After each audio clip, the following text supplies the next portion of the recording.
आज की वीडियो में हम लोग प्रशांत महासागर की गर्म और ठंडी जलधाराओं को देखेंगे, क्योंकि यहाँ से क्वेश्चन बार बार पूछा जाता है।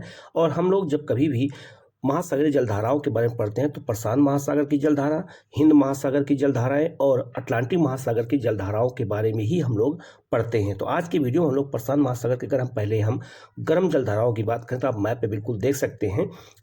प्रशांत महासागर की गर्म जलधाराओं को अगर हम देखते हैं तो गर्म जलधाराएं आप देख सकते हैं कि उत्तरी प्रशांत महासागर में उत्तरी विषुवतीय जलधारा है, कुरोशियो जलधारा, उसी को हम जापान धारा भी कहते हैं।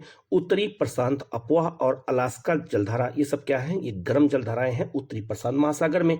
दक्षिणी प्रशांत महासागर की अगर बात करते हैं तो दक्षिणी विषुवतीय जलधारा, इसके अलावा पूर्वी ऑस्ट्रेलियाई जलधारा, ये क्या है, ये गर्म जलधाराएं हैं जो आपको प्रशांत महासागर में उत्तर और दक्षिण में चलती हैं।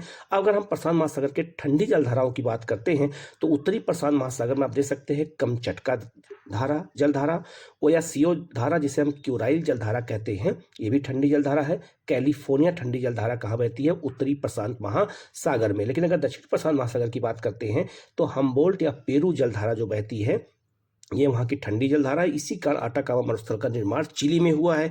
इसके अलावा आपका पश्चिमी वायु अफवाह जो आपका देख सकते हैं, सबसे जो अंटार्कटिका के साथ होते हुए बहती है, जो आपका दक्षिण में है, वो भी आपकी ठंडी है। वो पूरे विश्व में जो है एक ही सीध में चलती है, क्योंकि वहाँ स्थल कम है, इसलिए वहाँ लगातार वो चलती रहती है। तो आप इस मैप के माध्यम से देख सकते हैं कि प्रशांत महासागर में कौन कौन सी गर्म जलधाराएं हैं, कौन कौन सी ठंडी जलधाराएं हैं, क्योंकि यहाँ से क्वेश्चन बार बार एग्जाम में आपसे पूछा जाता है। तो अगर आप इसको अच्छे से याद कर लेंगे तो ये क्वेश्चन कभी आपके गलत नहीं होंगे। ऐसे ही क्वेश्चन आपसे एग्जाम में पूछे जाते हैं कि किस महासागर में कौन सी जलधाराएं चलती हैं, कौन सी ठंडी होती हैं, कौन सी गर्म होती हैं। तो इनको जानना बहुत अच्छा है और बहुत ही जो है इंपॉर्टेंट है। अब आप इसको ये भी याद रख लीजिएगा कि जो जलधारा विषुवत रेखा से लेकर के पोल की ओर जाएगी वो हमेशा गर्म होगी, और जो जलधारा पोल से विषुवत रेखा की ओर आएगी वो हमेशा ठंडी होगी। ठीक है, इस तरह आप इसको याद कर सकते हैं।